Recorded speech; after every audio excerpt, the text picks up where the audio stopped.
आग लगी हुई है लोहार कल्याण समिति में। ये सारे लोग किसी संगठन का, किसी नेता का विरोध करते आपकी हैं। प्रदेश अध्यक्षता को सत्यनारायण शर्मा लगातार चुनौती देते आ रहे हैं और सत्यनारायण शर्मा जी का वह पटाखा जो विधानसभा के बाहर उन्होंने फोड़ा था कि हमारी मुख्यमंत्री जी से मुलाकात सत्यनारायण शर्मा को ही लोकस का बतौर अध्यक्ष देख रहा है, मान भी रहा है। तो आपकी प्रतिक्रिया क्या होगी? नए नवेले करोड़पति और नेतृत्व में टकापति शख्स को लोहार समाज के नायक बनाने पर आमादा है। संघर्ष मोर्चा के गठन करने की परिकल्पना मेरा और अमरीलाल ठाकुर का नहीं था। यह भी कहता है कि हम नित्यानंद जी से काम करा लेंगे, कोई अमित शाह जी से काम करा लेंगे, कोई प्रधानमंत्री जी से। आपको लगता है कि जो चीज सुप्रीम कोर्ट से हटाया गया हो इतना आसानी से हमको प्राप्त हो जाएगा? तो करोड़पति को इसलिए नेता बनाया जाता है कि उसके पास पैसा है। संवाद यात्रा दोबारा निकला था, वो आज तक नहीं हुआ। तो अगर उनके उससे हम लोगों को नुकसान, इंदर बाबू की उम्र हो गई है, वो बिछावन पर बैठल, हम तो आरोप नहीं लगाते हैं, वो गार्जियन स्वरूप हैं, लेकिन वो जो चीज समझ रहे हैं उसको जमीन पर उतारना उनके बस का रोग अगर है तो बिहार में आगे गार्जियन जब हमारे लोकस के लोग नहीं है तो उनको लोकस के बीच में इंटरफेयर नहीं है। लोकस और पैसा जेएसएस में मांगना निश्चित तौर पर यह गैर जिम्मेदाराना था। आग लगी हुई है लोहार कल्याण समिति में। आग लगी हुई है लोहार संघर्ष मंच में। आग लगी हुई है बिहार लोहार संघर्ष मोर्चा में। किसे पहले बचाएंगे? नमस्कार, आप सुन रहे हैं विलेज लाइन लाइव का पॉडकास्ट लोहार आजकल, और मैं हूं हमेशा की तरह आपका अपना गुड्डू भैया, और साथ में है हमारे सहयोगी एडवोकेट अभिराम शर्मा। लोहार आजकल की इस चर्चा में आज हमारे साथ है लोहार कल्याण समिति यानी लोकस के प्रदेश अध्यक्ष धर्मेंद्र शर्मा और औरंगाबाद से लोहार आदिवासी जागृति मंच के महासचिव मनोज कुमार विश्वकर्मा। आपका हमारे पॉडकास्ट लोहार आजकल में स्वागत है। आपके सवाल में 3 संगठनों का प्रमुख रूप से नाम आया है जी।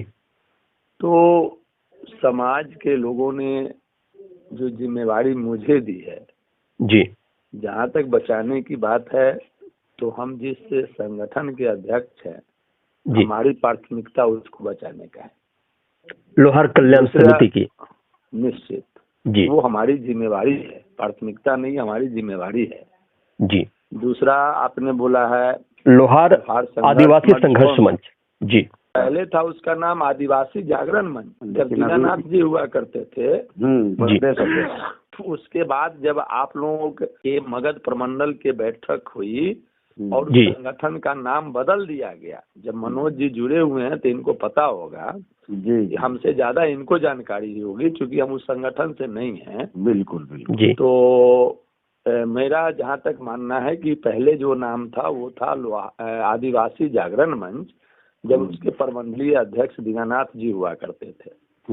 फिर जब इन लोगों ने बैठक की और उसमें अध्यक्ष में बदलाव इन्होंने लाया तो उसका नाम शायद इन्होंने लोहार जनजागरण, लोहार आदिवासी संघर्ष मंच रखा। लोहार आदिवासी संघर्ष मंच, इन्होंने उस आदिवासी जागरण मंच को विलुप्त करते हुए नया नामकरण किया, जिसके प्रमंडलीय अध्यक्ष चूंकि वो वहाँ के कार्यकर्ता उसके कार्यकर्ता चुने हैं, लेकिन जो हम लोगों ने सुना जाना उसके आधार पर हम जानते हैं कि उमेश विश्वकर्मा जी को इन लोगों ने बनाया जी। अब रह गई तीसरा लोहार संघर्ष मोर्चा।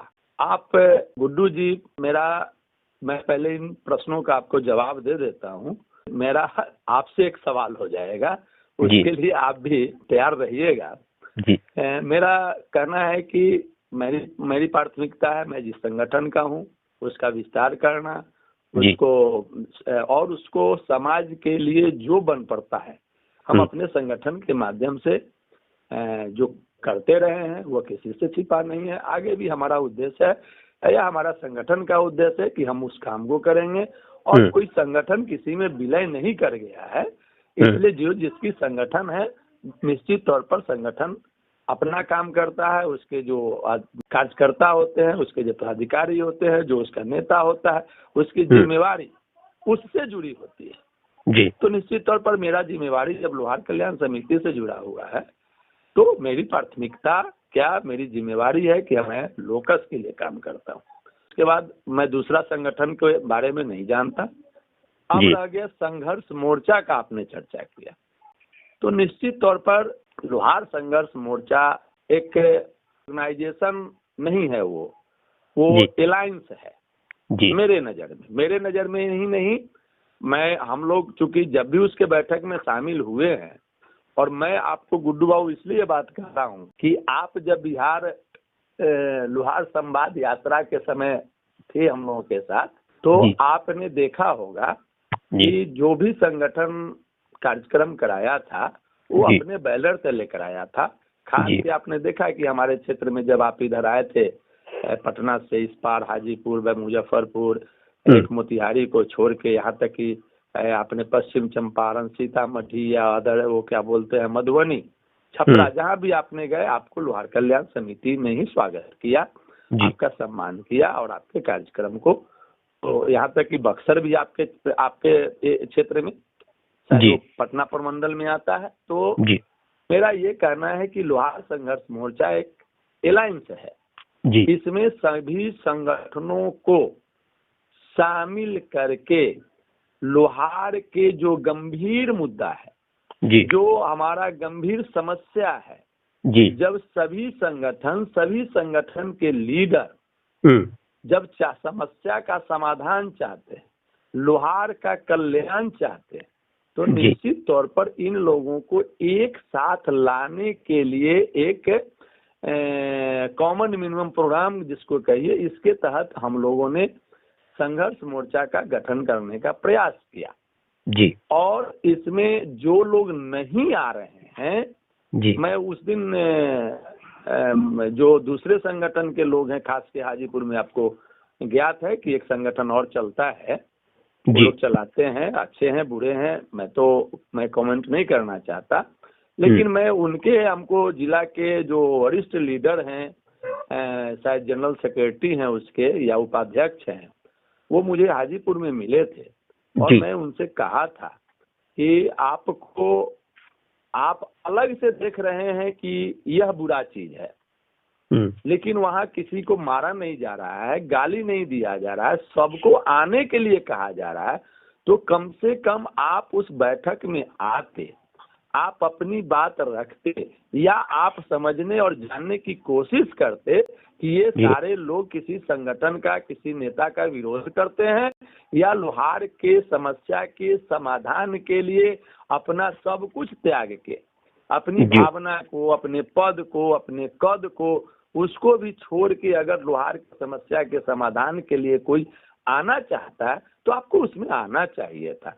लेकिन हो क्या रहा है, अलग से लोग किस्मार खा बन रहे हैं और एक दूसरे पर छीटाकशी करते हैं। उनको, वैसे लोगों को छीटाकशी करने वाले लोग, सही पूछिए, अपनी राजनीतिक रोटी सेक रहे हैं, लोहार की समस्या का समाधान नहीं चाहते हैं।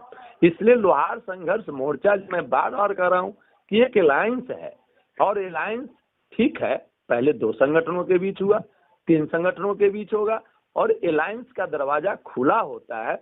कोई भी संगठन आके अलायंस में अगर शामिल होता है तो एक कॉमन मिनिमम प्रोग्राम तय होगा, उनके भी विचार आएंगे उसमें, और फिर हम लोगों ने सोचा था कि बड़ी आगाज करेंगे, समाज को ऊंचे क्या कहते हैं शिखर पर ले जाने के लिए जो भी करना पड़ेगा हम लोगों को करना चाहिए, और इसके लिए बना था। इसलिए ये तीनों में आपने कहा कि किसको बचाना आप समझेंगे उचित, मैं तो समझता हूँ सब बच के रहे, सब लोग रहे। हम पहले लोहार हैं, उसके बाद संगठन है, उसके बाद कोई अध्यक्ष है, महासचिव है या उसके पदाधिकारी। मैं इसकी थोड़ी पृष्ठभूमि बता दूं। हमारा जो फोकस रहेगा वो लोहार संघर्ष मोर्चा पे रहेगा। तो जिस मंच से के बारे में आपने अनभिज्ञता जाहिर की, तो सबसे पहले मैं उसके बारे में बता दूं।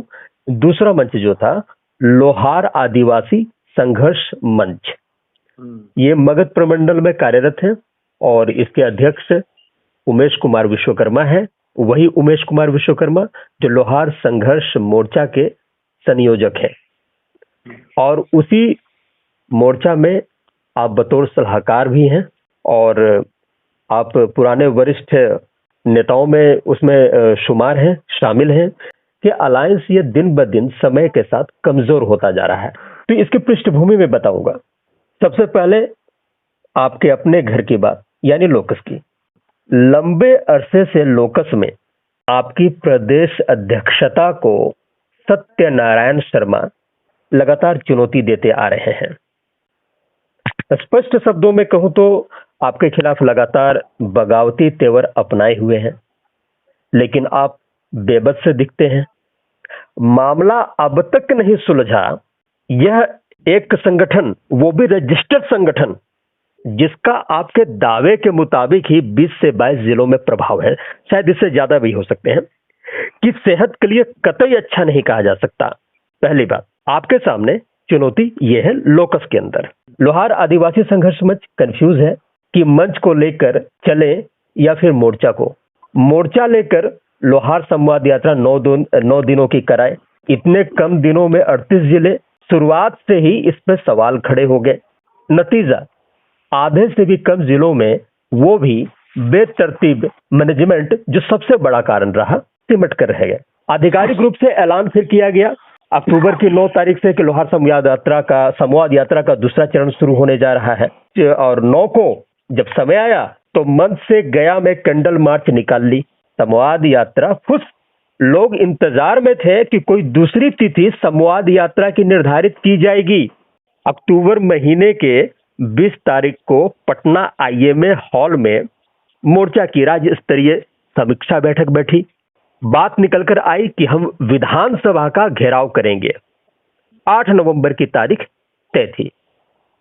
समीक्षा बैठक में किसी ने पुरजोर तरीके से यह नहीं जानने की कोशिश की कि विधानसभा का घेराव किस लिए और फिर हमारी सरकार से मांगे क्या होंगी। यानी तेली का तेल जले और मसालची की जान निकले। अब बहस शुरू हो गई कि क्या यह टाइमिंग विधानसभा घेरने का सही समय था भी या नहीं, खासकर तब जब हाल के दिनों में लोकस के बड़े नेता और लोहार संघर्ष मोर्चा में शामिल सत्यनारायण शर्मा ने बड़ा वाला बम फोड़ दिया, यह कहते हुए कि हमारी मुख्यमंत्री नीतीश कुमार से लोहार समाज के मुद्दों पर बातचीत हुई है। तो फिर विधानसभा का घेराव किस लिए? क्या इसका औचित्य था कि अब लबोलबाब यह है कि जैसे जैसे लोकसभा चुनाव नजदीक आता जा रहा है, मोर्चा हाशिए पर जाता दिख रहा है। गांधी मैदान भरने की थी, मिलर हाई स्कूल पे जाके रुक गई और उसके बाद से आगे की भी खबर नहीं है। टीजर में सोशल मीडिया पे विलेज लाइन लाइव नहीं जारी की थी और दूसरे सोशल मीडिया प्लेटफॉर्म पे ये कि अब नहीं तो कभी नहीं, यानी चुनाव से पहले पहले। अब चुनाव तो अब नजदीक आ गए हैं, फरवरी में शायद आचार संहिता लागू हो जाएगी। तो लगातार मोर्चा को मैं हाशिए पर जाता दिख रहा हूं और सत्यनारायण शर्मा जी का वह पटाखा जो विधानसभा के बाहर उन्होंने फोड़ा था कि हमारी मुख्यमंत्री जी से मुलाकात हो गई है, उस पटाखे की रोशनी तो खूब हुई और उस रोशनी में लोकस तो जगमगा गया, लेकिन उस पटाखे की धुंध और धुएं में लोहार संघर्ष मोर्चा धूमिल सा होने लगा और वो अधोगति अभी तक जारी है। ये पृष्ठभूमि है।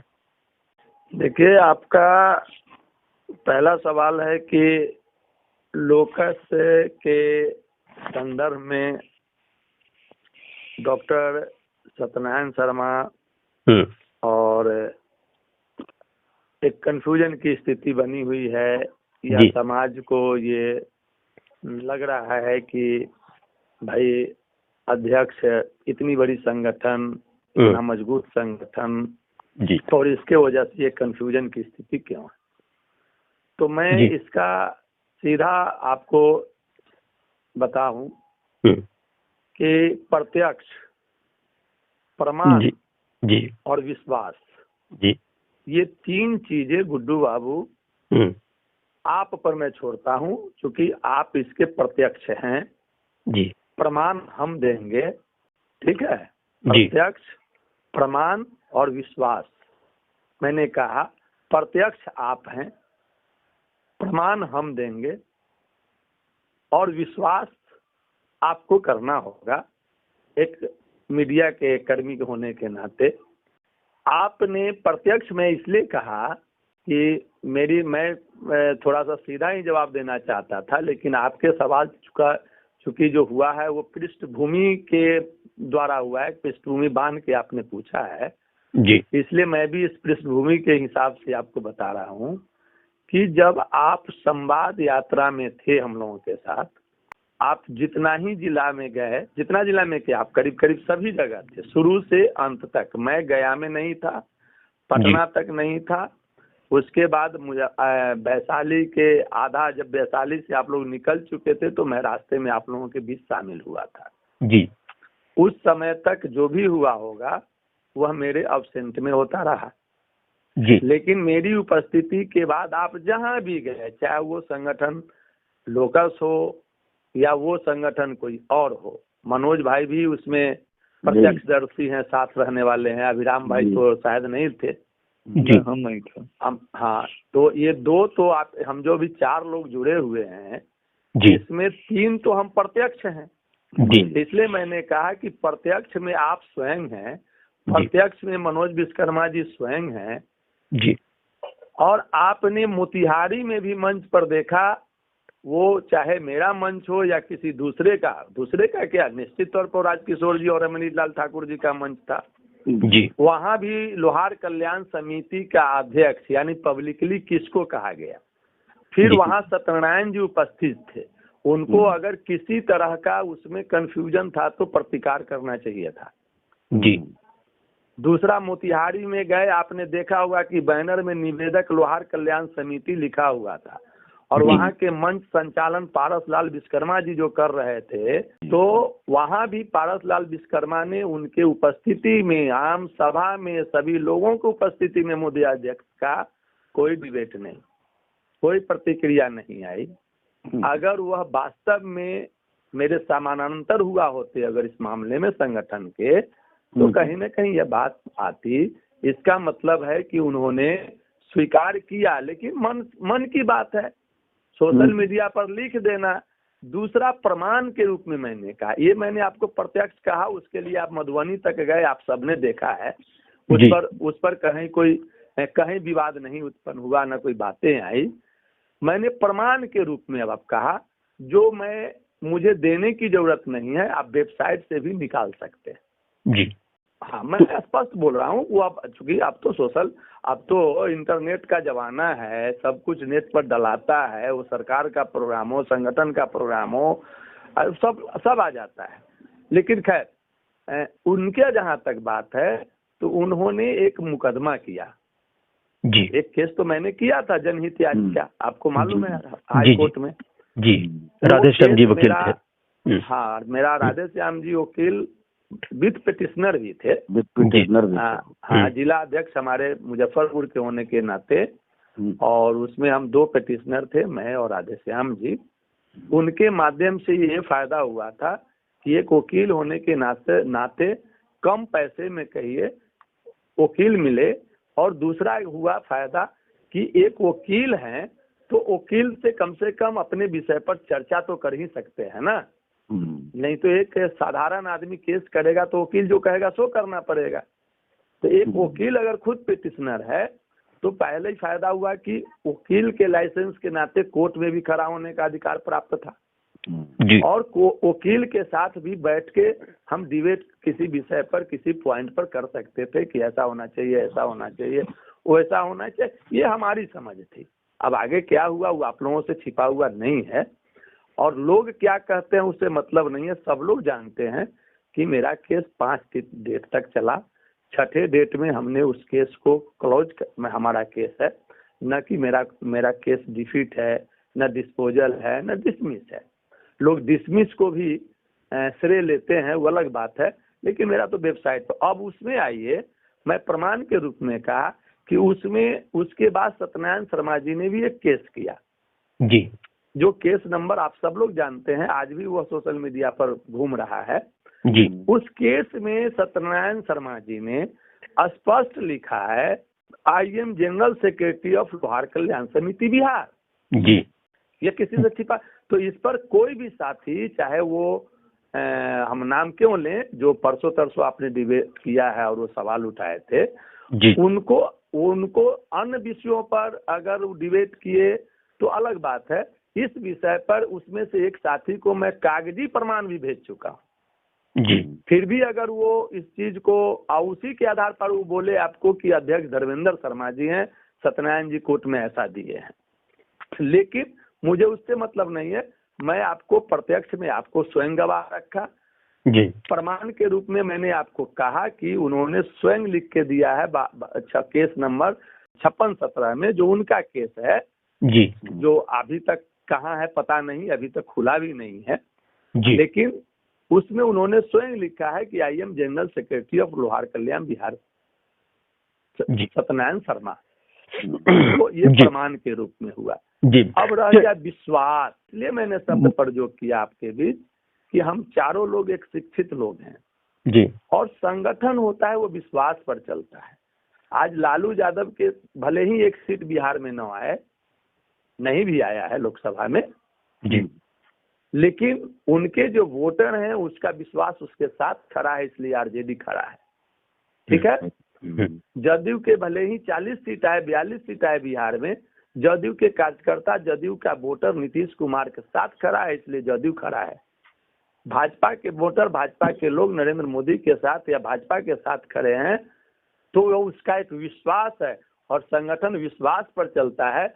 जिस दिन हमसे विश्वास हट जाएगा, लोहार कल्याण समिति क्या, लोहार जिस दिन हमको चित से उतार देगा, उस दिन हमें सोशल मीडिया पर या फेसबुक पर या व्हाट्सएप पर पूरा हजारों बार लिख देंगे अध्यक्ष अध्यक्ष अध्यक्ष अध्यक्ष, तब भी नहीं मानेगा। जी, बिल्कुल। और तथ्यपूर्ण तथ्यों से विश्वास मजबूत होता है। मुझे आपको किस प्रकार से संबोधित करना चाहिए? लोहार कल्याण समिति अध्यक्ष बिहार, प्रदेश अध्यक्ष, बस। चलिए, बहुत बढ़िया। जब लोहार समाज का एक धड़ा डॉक्टर सत्यनारायण शर्मा को ही लोकस का बतौर अध्यक्ष देख रहा है, मान भी रहा है, तो आपकी प्रतिक्रिया क्या होगी? नहीं, वो धारा जो मान रहे हैं वो विश्वास खोए हुए लोग हैं, आप स्पष्ट देख रहे होंगे।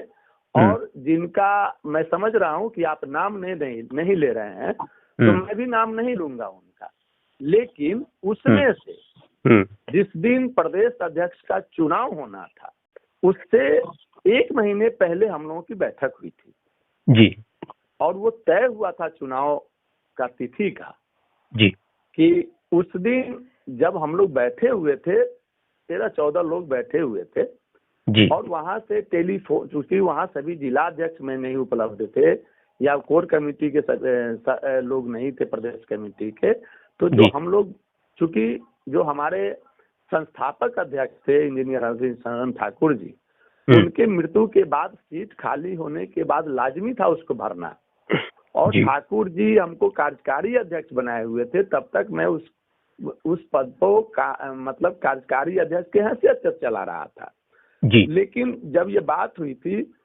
तो डॉक्टर सत्यनारायण शर्मा जी से भी बात हुई थी और उस समय वर्तमान के जितने जिला अध्यक्ष थे सब लोगों से टेलीफोन पर हमने, और जिनका आप नाम नहीं ले रहे हैं तो मैं नाम ले ही लेता हूँ, उसमें क्या जाता है, हर हिमांशु जी स्वयं हमारे साथ उस में शामिल थे और अध्यक्ष के चुनाव कराने का प्रस्ताव जब मैं रख रहा था तो वो लोग थोड़ा सा टाल रहे थे कि अच्छा आप तो अभी चला ही रहे हैं, चलाइए, अच्छे रहिए, कोई बात नहीं। लेकिन मैं ही बहुत एग्रेसिव हो गया कि नहीं, कार्यकारी अध्यक्ष कहलाने से बेहतर है कि कोई भी हो, संगठन का अध्यक्ष होगा सो और कार्यवाहक होगा सो, उसका भी एक सीमा होता है, निश्चित तौर पर समय सीमा के अंदर हो जाना चाहिए। तो तय हुई और वो तिथि निर्धारित हुआ जब 30 दिसंबर 2022 को जी। का, तो सभी जिला अध्यक्षों से, जो हमारे वर्तमान जिला अध्यक्ष थे, उन लोगों से बात हुई, सब लोगों को विश्वास में लेके आने का कि भाई अगर ये इस बैठक में आप सब लोगों को आना पड़ेगा, चुनाव में भाग लेना पड़ेगा। तो आपको बता दें गुड्डू बाबू कि संगठनात्मक रूप से हम लोगों ने एक इतिहास रचा जी। निश्चित तौर पर। इसको मैं इसलिए कर रहा हूँ कि अक्सर संगठनों में हाथ उठा के चुनाव होता है, समर्थकों के माध्यम से होता है। कि जैसे अभी देख लीजिए ना, राजस्थान के मुख्यमंत्री, हम लोग भी मानते हैं कि वहाँ विधायक दल क्या चुने होंगे, मोदी जी का जो फरमान हुआ होगा, हो गया। जी जी बिल्कुल। अन्यथा प्रथम बार विधायक चुनाए हैं वो विधायक दल के नेता हो गए। तो फरमान भी संगठन में जरूरी होती है, मजबूती जरूरी होती है, उसका नेतृत्व मतलब एक जरूरी होता है। लेकिन हम लोगों ने पूर्ण रूप से लोकतांत्रिक प्रक्रिया अपनाया, उसके लिए बैलेट छपे, उसके बाद उसके लिए क्या बोलते हैं, बैलेट डालने के लिए बॉक्स बना, नॉमिनेशन फॉर्म बना, ठीक है, और उसके लिए सारे टाइमिंग सेट किए गए, उसके प्रचार प्रसार महीनों दिन समय दिया गया। और इसमें प्रचार क्या करना था, संगठन के इसमें जिला अध्यक्ष और जिला के एक और पदाधिकारी जो सचिव हैं उनको आमंत्रित किया गया था मुख्य रूप से प्रत्येक जिला से। और जो उसके जो हमारे उस समय हम लोगों में था क्या कि हम लोग मेंबरशिप चला के एक मेंबर बनाते थे कि और मेंबर के लोग जो होंगे वही इसके वोटर होंगे। क्योंकि 10,000 लोग आ जाए उससे क्या मतलब है जी, आम सभा तो थी नहीं। तो उसमें सब लोग आमंत्रित थे और अंत में भले ही अब कोई अब्सेंट हो जाए वो अलग बात है, लेकिन हमारे सभी जिला अध्यक्ष उपस्थित हुए, जिला के साथ साथ उनके साथ जो सचिव लोग थे वो उपस्थित हुए। प्लस आप कोई गाड़ी करके मान लीजिए आया तो खाली क्यों आएगा, किराया खर्च हुआ भाई उस पर, तो आदमी 2-4-5 आदमी बैठा के भी लाए। यानी मेरा जो चुनाव हुआ 500-700 लोगों की उपस्थिति में हुई। संजोग कहिए कि ऐसा। और हिमांशु बाबू से आज की तिथि में भी पूछिएगा तो वो निश्चित तौर पर मुझे विश्वास है कि वो आपको कभी न कहे होंगे पूर्व में और आज भी न कहेंगे कि अध्यक्ष सत्यनारायण जी है। वो निश्चित आपको कहेंगे कि नहीं, अध्यक्ष तो धर्मेंद्र शर्मा ही है। अब आपस में कुछ बातें हैं वो हम लोगों के संगठन के अंदरूनी मामला है। इसमें दूसरे लोग एक विपक्ष के तरह अगर इसमें मजा लेते हैं, कमेंट लोकस को फोकस कहते हैं, बोकस कहते हैं, वो उनकी मानसिकता है। वो उस पर मेरा कोई जवाब इसलिए नहीं है कि मैं पहले कहा कि मैं अपने आप को लोहार समझता हूँ और मैं चाहता हूँ कि जो लोग ये शब्द के प्रयोग करते हैं वो लोग भी अगर अपने आप को लोहार समझ लेते तो शायद वो चाहे जिस संगठन से हो या गैर संगठनात्मक हो, फिर भी हमारे साथ उनके साथ बैठने में एक भाईचारा के तरह लोहार के विषय पर अगर हम चर्चा करते तो ज्यादा बेहतर होता किसी संगठन या किसी व्यक्ति पर उंगली उठाने से। अगला सवाल थोड़ा सेंसिटिव है, इस सवाल के बाद आपके जवाब आएंगे और इसके बाद मैं औरंगाबाद से जागृति मंच के जो महासचिव हैं मनोज विश्वकर्मा, उनकी भी एक टिप्पणी चाहूंगा। हमारे सहयोगी अभिराम जी कुछ सवाल आपके सामने रखेंगे। तो ये चर्चा आगे भी जारी रहेगी। हम फिर मिलेंगे इस कार्यक्रम की अगली कड़ी में। तब तक के लिए दीजिए इजाजत। नमस्कार, शुभ रात्रि। आप सुन रहे हैं विलेज लाइन लाइव पॉडकास्ट।